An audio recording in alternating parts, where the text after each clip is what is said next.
DM, so I'm the DM organizing curator, and I'm so pleased today to be joined by my co-presenters for the exhibition, Ferry and Robert Geary. And we'll all be taking a piece of this tour today, so we'll each talk about a different section of the exhibition. As you know, it's a partnership with Metropolitan Museum of Art, and we have a large curatorial team that collaborated to bring this exhibition to you.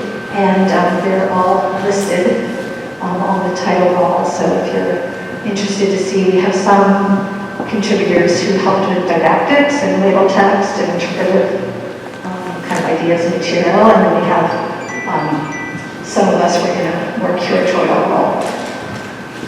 So Jules Tavernier brings together 76 works to tell the story of Jules Tavernier and his extraordinary career and his encounters with Native peoples. And it focuses on a single painting.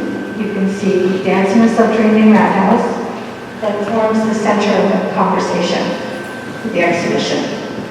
And so it's very much a California story, but it also, his work also speaks to much larger topics of Western expansion and U.S. imperialism in Hawaii. And accompanying the Tavernier works, we have an amazing selection of we have 47 baskets that Sherry has curated for the exhibition, and they really speak to the artistry of Pomo basket makers and to the resiliency of the Pomo community. And so the works really, both the painting and the contemporary works, there's a lot of history in this exhibition, but it really brings us right up to the present. So we'll start here at the beginning. I'm sure you probably know, maybe you know a little bit about Tavernier. He was French-born and French-trained. He did exhibit in Ceylon before the Franco-Prussian War and arrived in the United States in 1871. He was very talented as an illustrator, so that's how he began his career, and then received a commission to travel with another French artist, Paul Fresnay, across the West to make a pictorial record of what they saw. So, we have one of the illustrations that was made for Harper's Magazine. So, the Cross-Continental Railroad was completed in 1869, so there was a lot of interest in the West, on the East Coast. So these illustrations in Harper's Weekly were an important way that people on the East Coast learned about what was happening in the West. So we have been fortunate to have Martha Agnott, who's a scholar and artist, help us interpret some of these compositions that Tavernier made in Nebraska, Wyoming. And one of the things I wanted to, I have a quote from Arthur. He says, Native people have survived and continue to adapt despite the colonialist imperatives of history.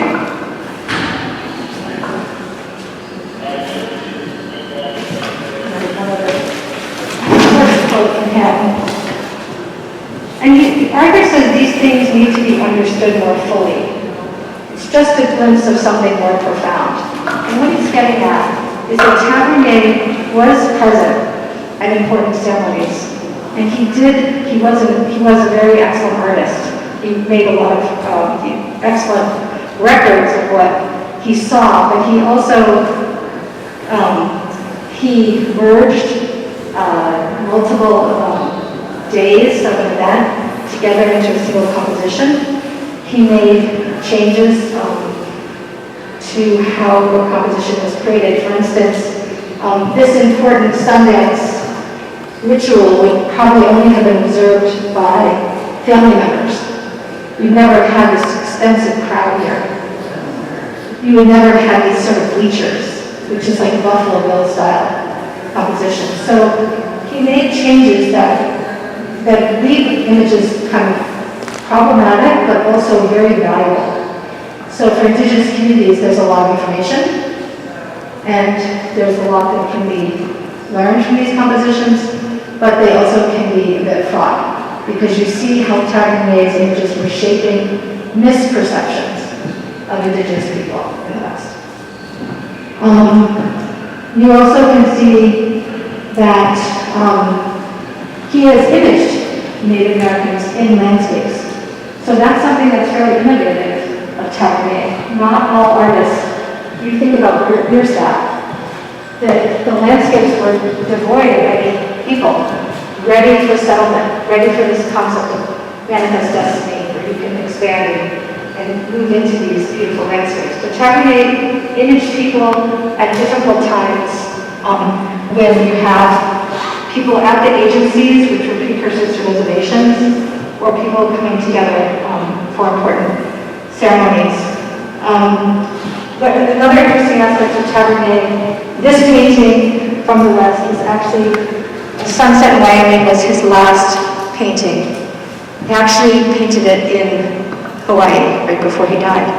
But he obviously kept amazing sketchbooks and used, kind of what he saw throughout his career. Unfortunately, we don't have any existing sketchbooks or any of the drawings that he made.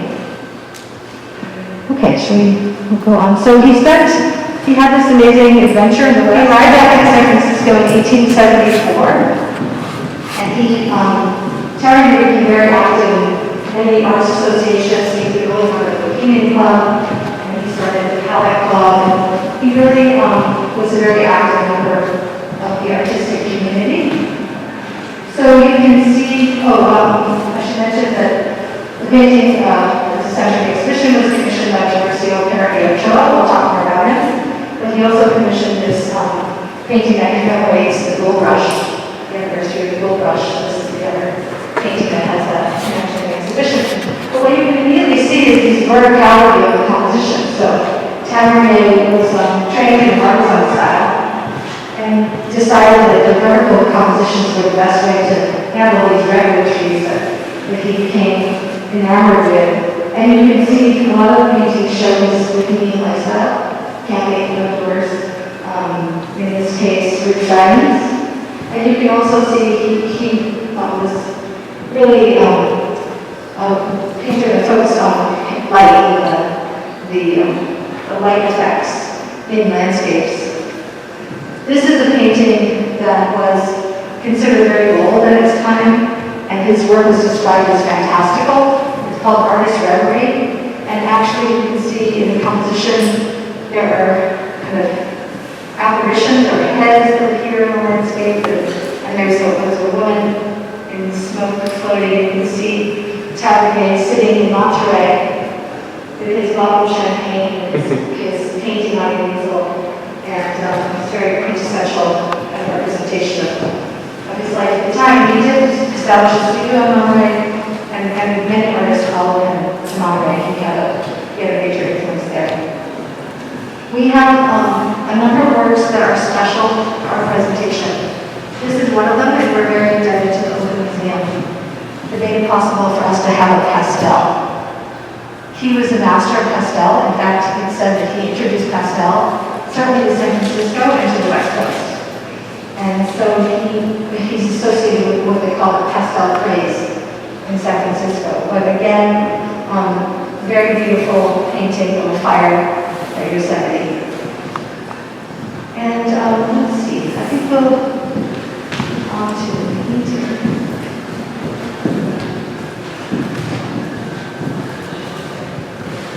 So I'm going to pass to Robert in just a moment, but this is his masterwork.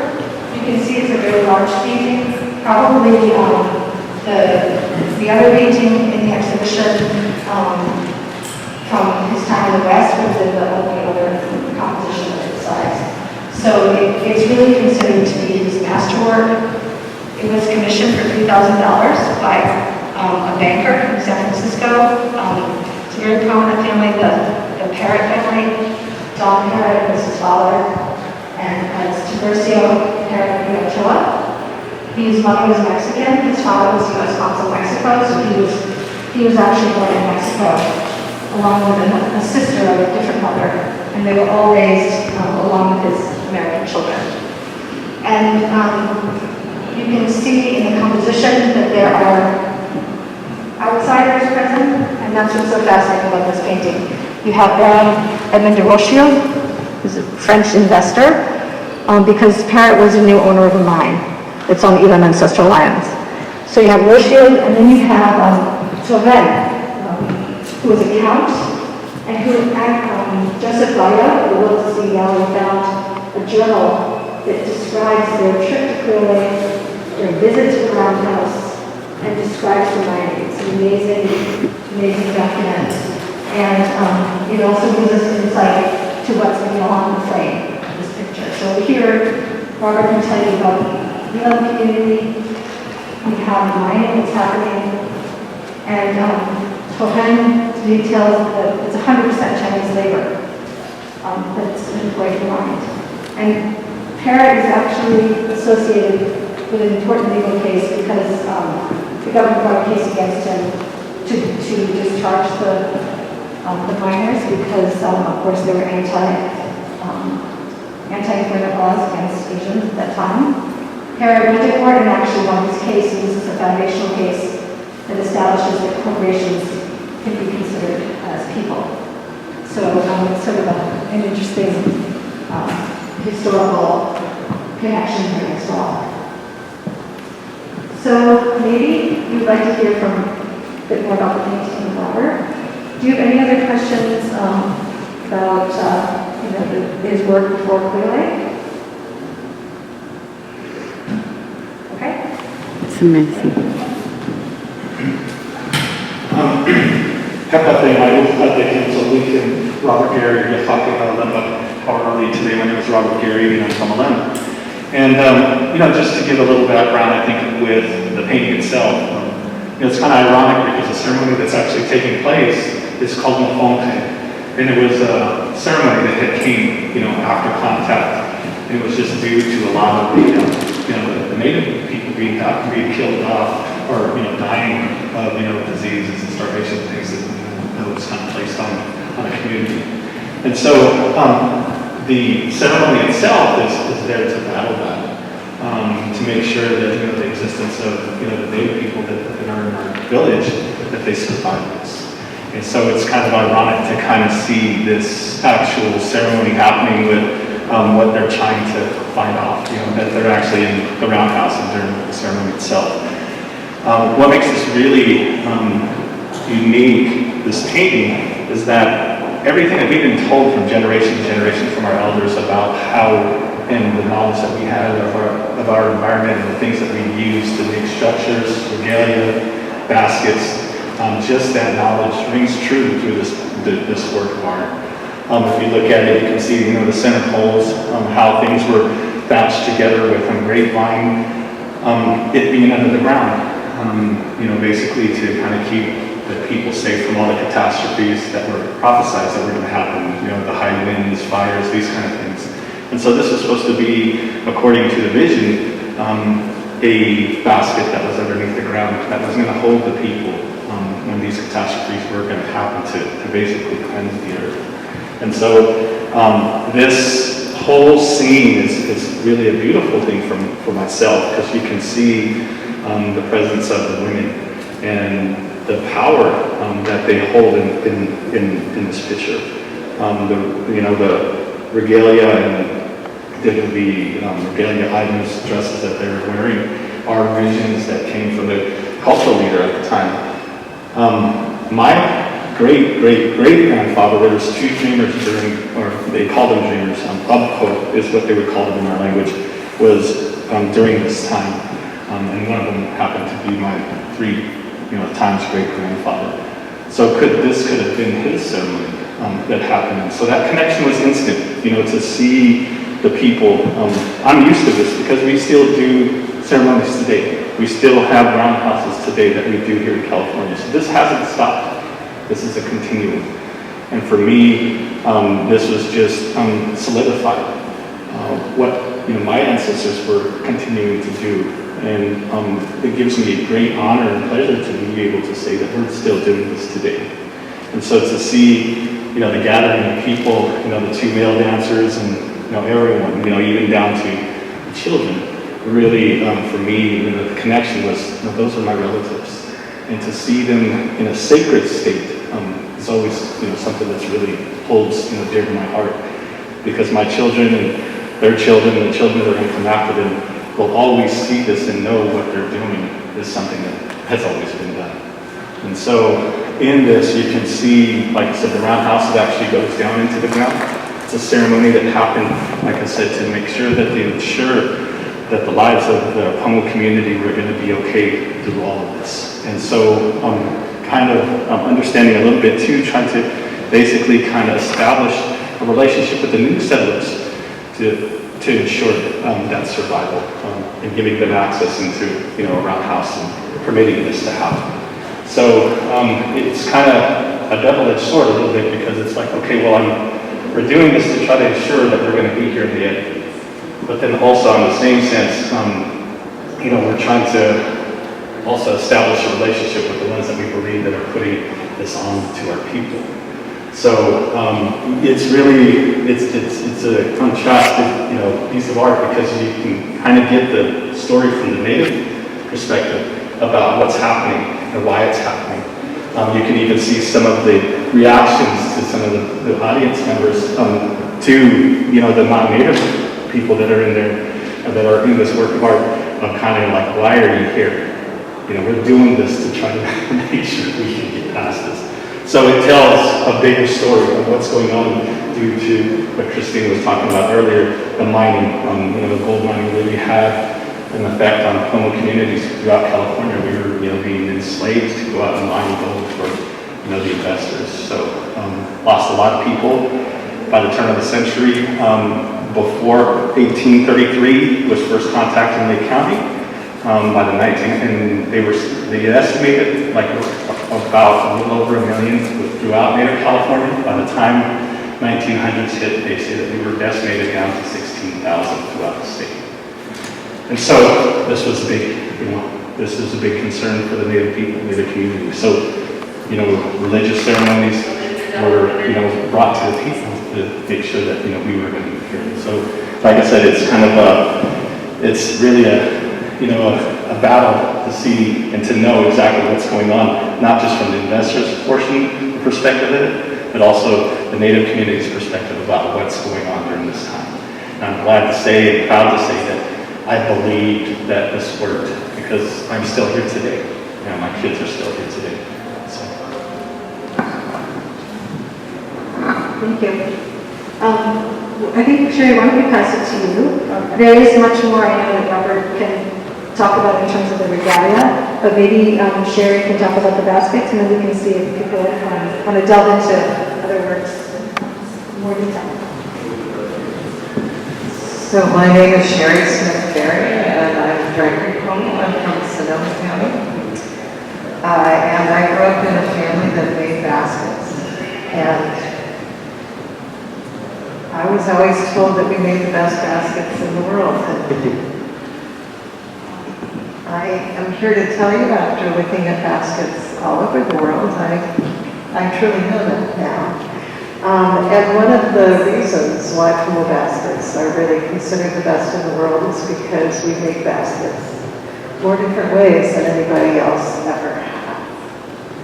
And so one of the things I'm hoping that you can see is some of the variety of techniques and uses that baskets were put to. Baskets were really an essential tool of life. One of the things in the painting that you can see, if you look closely, right here in this corner is one of the carry baskets, like is in that case. And right here is one of the trays, the feast tray baskets that is also in the painting.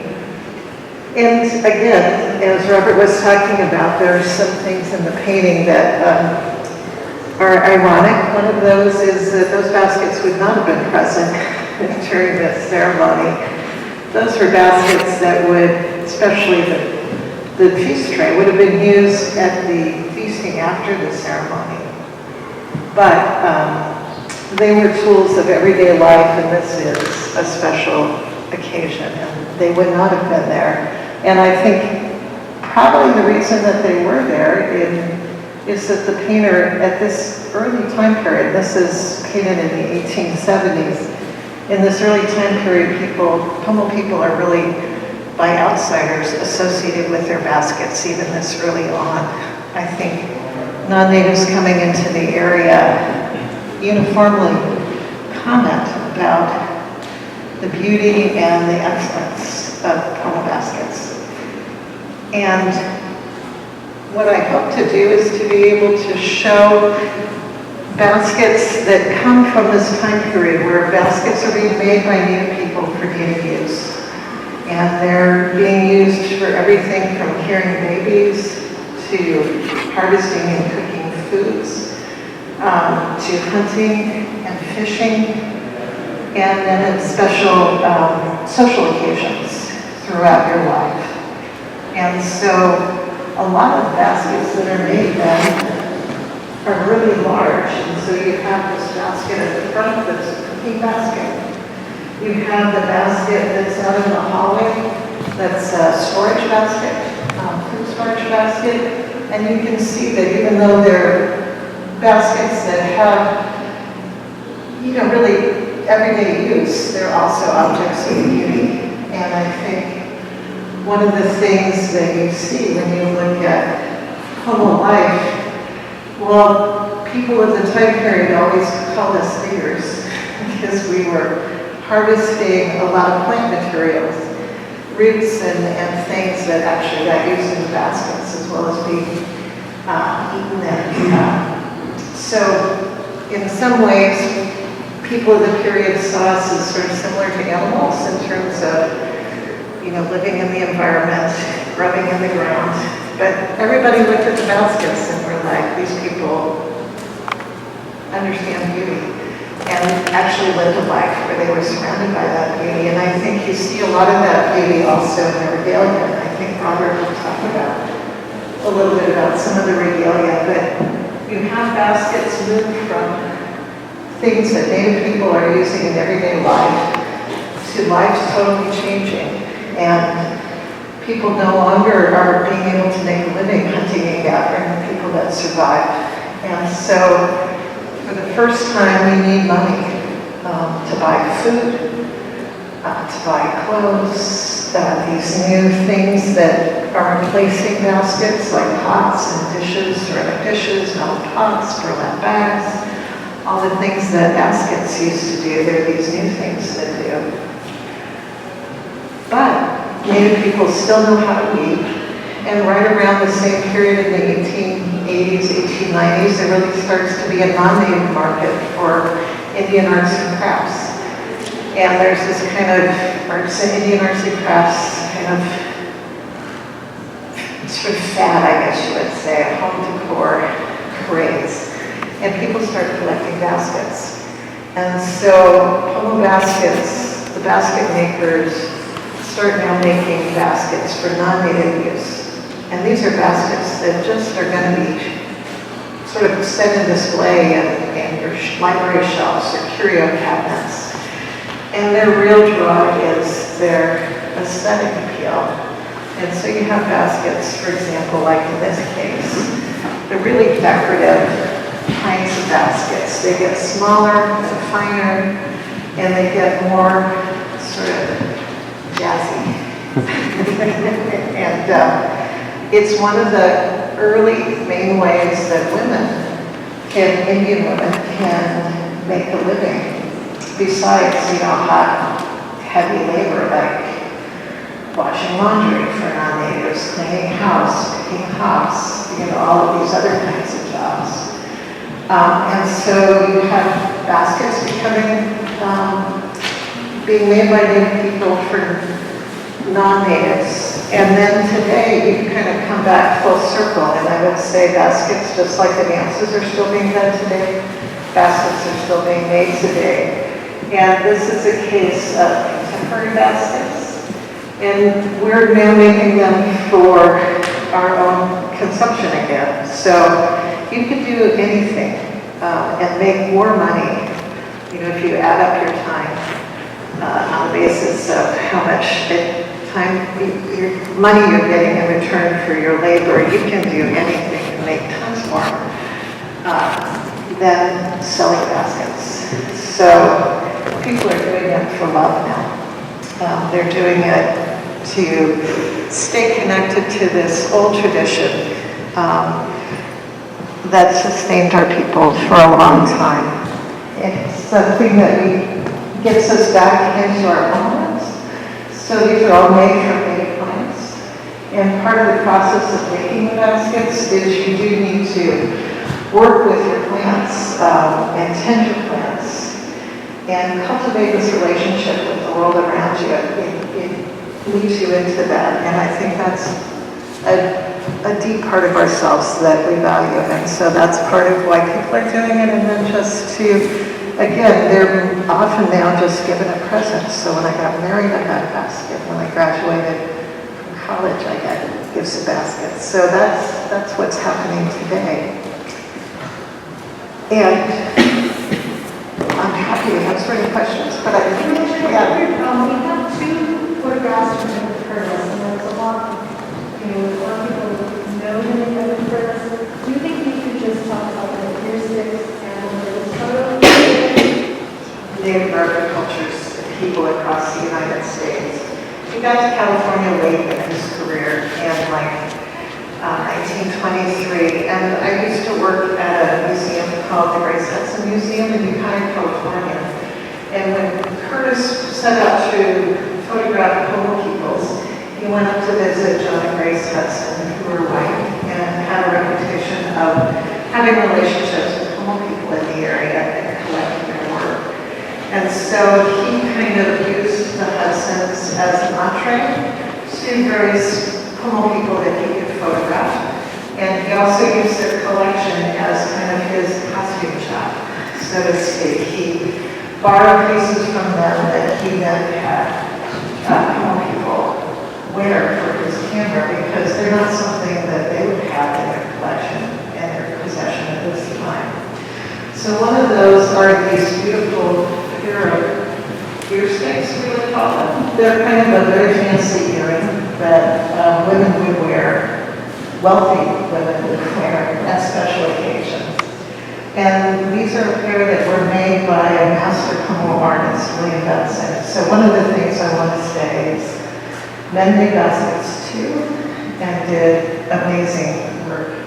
And these are really sort of the kind of basket that red is a basket with red feathers from the Eastern woodpecker woven into them for the color, and those are all whalebones, and incised heron leg bones. And you can see those exact same ear sticks are being worn by this young woman, Frances Joaquin, and you can see her also wearing these clamshell disc beads. So, objects of wealth and beauty on a special occasion.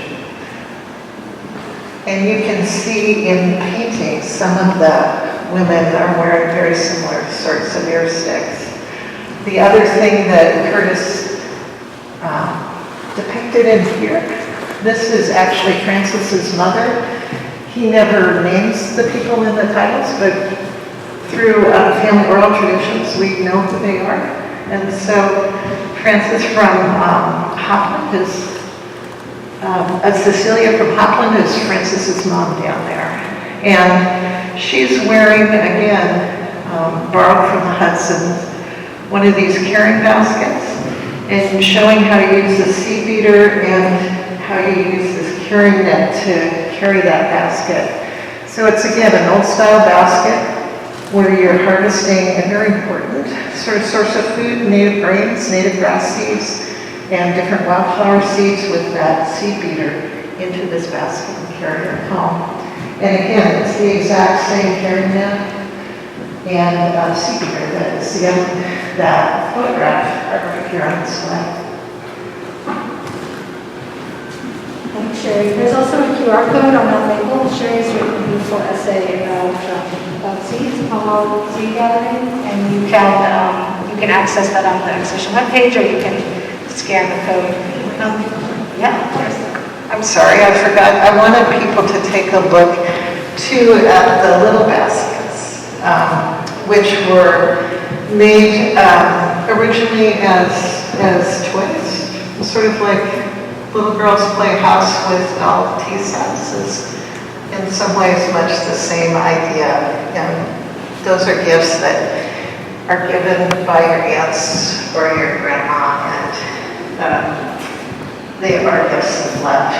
And that kind of tradition translates down into the market for real praise for these little tiny baskets, novelty items, which were great for the weavers because those hardly use any material. And so the material is where you spend your time. So you're getting a pretty good return monetarily on being able to sell those little baskets. So I wanted people not to miss them. And the contemporary cradle actually has a historic toy hanging from the rubber that Sherry does borrow so that you can see that the toy was the original small basket, so that would be how way on a cradle to encourage maybe your child to become a good weaver, and then the miniatures involved. Robert, would you like to talk about Regalia? There's a lot of Regalia represented in the painting along with those two baskets, so we have very fortunate to have Regalia on it as well.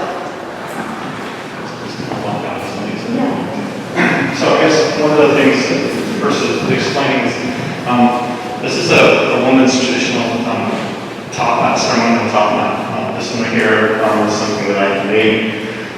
It's made up of feathers. And there's even certain dances that revolve specifically around the top knot itself, and towards the end of a ceremony that happens.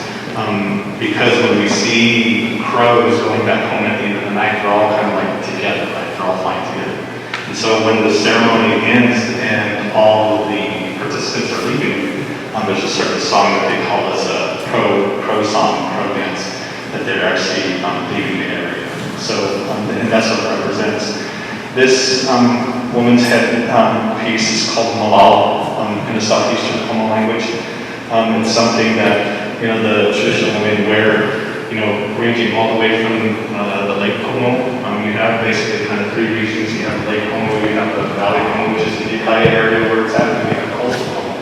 And you'll see a lot of the same attire and it's going on. They'll also wear a clamshell. This beads as a show of just beauty and also to have something like that. It's a lot of work, a lot of time. Usually, sometimes it was gifted either girl became a woman, or through marriage, there were gift exchanges between the two families, and so those things were required.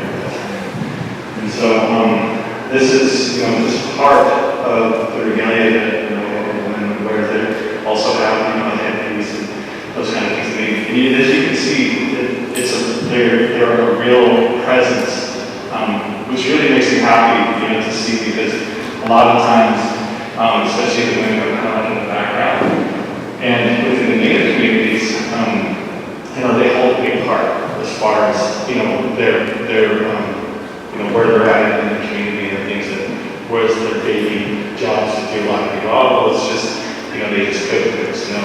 They were going out and they were collecting, and, they were also getting and had knowledge of medicinal plants, those kind of things, knew exactly where to go certain times of the year. A lot of things, and even healers weren't just men, they were also women too. Same thing with, I said earlier, Buckboat, the dreamers, that also fluctuated between men and women too. And so, in the Native communities, it's something that is really prevalent, I think, as far as understanding that, the importance of the cultural and the spiritual side. I think the ceremonial aspect of the community came from both. And so a lot of the spirits that you hear about, that you see about, especially within the new ceremonies, are both men and women. So, it makes me feel good to really kind of be a participant in this and seeing and being able to explain and to show, I think, what we do here in California and what's still being done in California. There's big times, there's times that we all get together, different villages come together, or sometimes just educational, where we come out into public and couldn't, see or that everyone see partake in certain things probably happen there, but a lot of the things that happen in the roundhouse are definitely something that's different in a different setting that would be something that's educational, public. But it's still being followed. Roundhouses are still in existence throughout our area and all from like the lake all the way up to the coast. So it's something that's really gives me a great honor to be able to educate about who we are and what we do, types of materials we use, and just the beauty of everything that's worn, that's still being done and worn today. So we'll move down here. This is parts of an actual male dance outfit, ceremonial outfit. The headband is made out of the red shaft flicker quilts, and it's to cover the face during the ceremony. And we then, in my language, in Southeast Central language, this is called, we'll call it and it just means flicker head, flicker forehead. And so this is something that when we dance, it will flap in the wind, and there used to be competitions of how to make this thing dance on your head while you dance. And so that really kind of expressed to the people that were there when they seen the movement of the head and that regalia that the people that were there, that was a blessing that was happening from the other side. The cave is called Regalia. This is an eagle cave, and I believe it's from the base collection. This is really synonymous to all of the public territory. I think you can kind of go down into the Ewok and a lot of different tribes within California have this attire, or they did have these other caves, and definitely was something that was a part of this. And notice in Tavernier's words, he didn't get to this portion of it, they're not wearing that. So it was made me feel happy to come and kind of get a perspective of what wasn't there, I think, inside the actual painting. So this would have been definitely something that they would have as far as the men, this regalia, that they would actually have on this thing. And so these are important parts, but like I said, all these are still made today. The unfortunate thing is that we don't really get to do and get to a lot of the materials that we're able to, because now there's private property issues and there's certain birds that you can't hunt. So it's really affected us as far as being able to create or to make ceremonial regalia the way that we used to. And so when you can see works of art that are like this, it really gives us, as far as the travel community, a perspective on the hard work that went into it, the knowledge that went into it, then also seeing what we had access to, what type of materials that were in our area. And so some of the materials we don't have anymore. We have a word for the name grizzly bear, and we don't have grizzly bears here in my area. California and here in California. So, but just because that doesn't exist, we have a word for it that we know that we lived during the time that those lived. And we still honor that and respect that, and we greatly also break that too. What materials are used in that? So, like eagle's protected, so it's something that we definitely have to work either with Fish and Game or any materials that they might get, maybe something's hit, and there's poach, or now with the big wind turbines, there's a lot of birds that are hit in a lot of blades, and so we're just kind of like on a waiting list, I guess, to get these specialized feathers. Another thing within condor feathers. Condors are really prevalent within home communities with ceremony type feathers that they use. How they obtain them, it wasn't something that they were going to kill. They would actually go get certain feathers, like certain feathers on the top. So there was this continuing relationship that happened with some of the things. Plants, some of the plants that we used to be able to go and get, the people would basically kind of tend to the land and make sure that they had tracks for where to go to gather these things. And once people started retaining land, property started happening, we kind of lost to those things. And so you have sedgery, you have like all these other different type of plant basket materials that we didn't, we couldn't go, we couldn't gather, or as much as we used to. So now we have to basically gain access either starting a relationship through the landlord or some of the agencies that are own it or well-managed Caltrans. A lot of these are people that have trust and we try to maintain those type of relationships so we can go out and get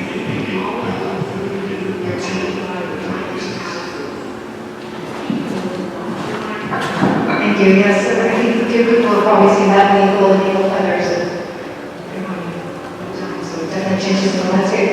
I just thought I could just close by kind of completing the story about Tavernier. I think we can see that he was a very important chronicler of the period. It was a period of great transition, lots of difficulty for indigenous communities, so some of his compositions are very important to those communities. And I think one of the things we want to do is to really localize. Often, indigenous communities are often seen in a very large and generic way, so this really brings the story to them.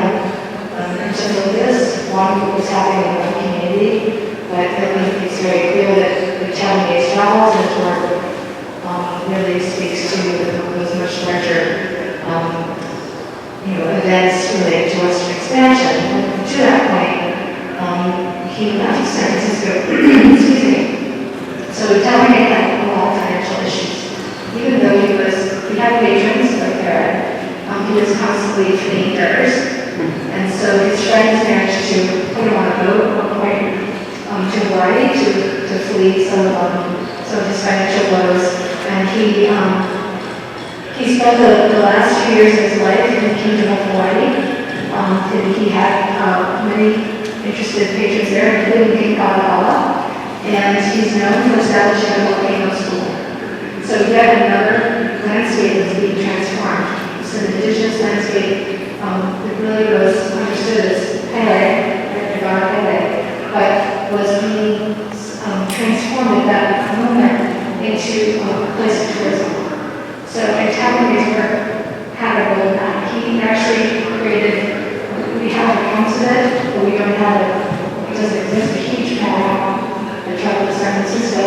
We know that this painting traveled to San Francisco, we exhibited, and there are many wonderful newspaper reports from Hawaii about how talented he was. His work was greatly admired, and it was very important in shaping the way that Americans in the continental part of the U.S. were understanding Hawaii and the landscape of Kilauea. And he died there just of ill health and a stable heart attack, but he had poor health. And we have the legacy of his paintings, a short career, just several decades, but he did complete over 30 paintings on indigenous peoples, and they're very important to his life. So thank you. Do you have any questions for any of us or anything you want to know about? I have a question. So, would his paintings be considered, like the one in Hawaii, sort of, how some places are undiscovered and they're quite beautiful, but then they go into the domain of the public and they become trampled upon again. Would his paintings, would he be in that arena of, because of his paintings, drawing tourism to the area? Yes. Yeah, his paintings did teach you. Interestingly, his first paintings of Kilauea were completed from photographs while he was still in San Francisco. So it was something that interested him, because I think you can see he's quite fascinated by light effects, so I think Kilauea was, really an exciting subject for him.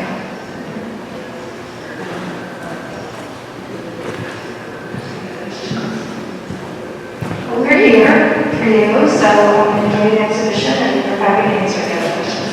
Thank you so much for coming.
When you enter ceremony and you're a part of ceremony, you're this dancer, whether you're a dancer or whether you're a singer, everything that's, that you're dancing for is for the betterment of the community, the betterment of the people. And my dad used to sing, this is what makes the water flow and the wind blow.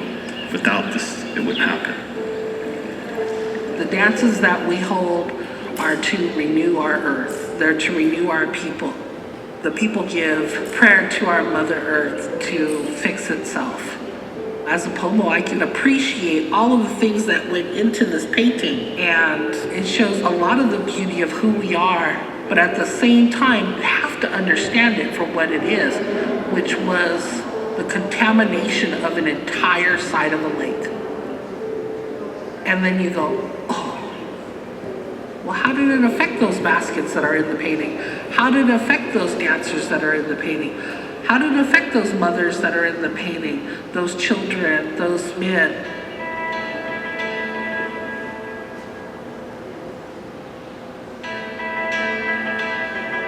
Elam Indian Colony actually sits on the mine tailings from the Sulphur Bank mine.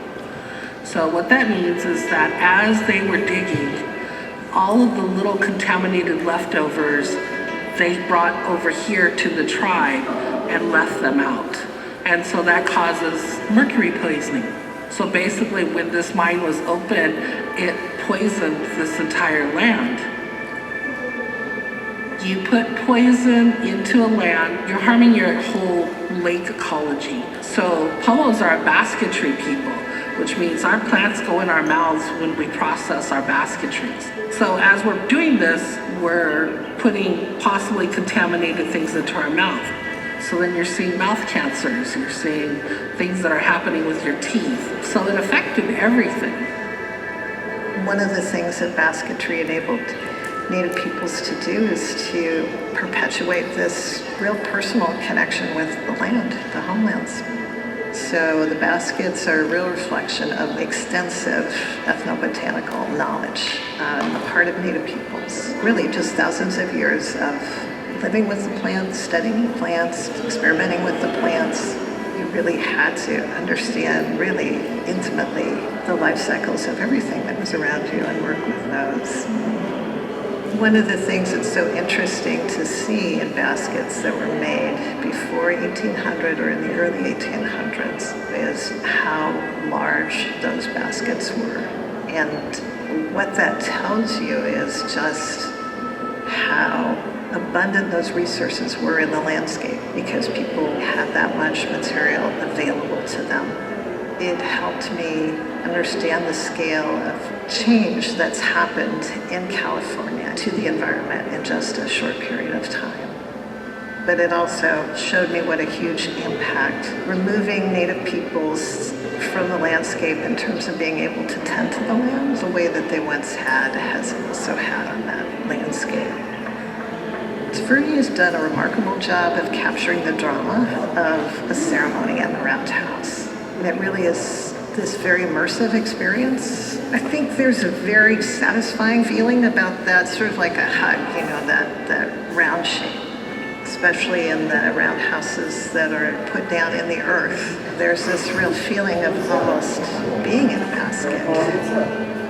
The vision that came for the roundhouse, that it was this basket that was supposed to be in the ground that was going to save the people from all the catastrophes that were going to happen. That's the reason why that it's, you know, in the ground.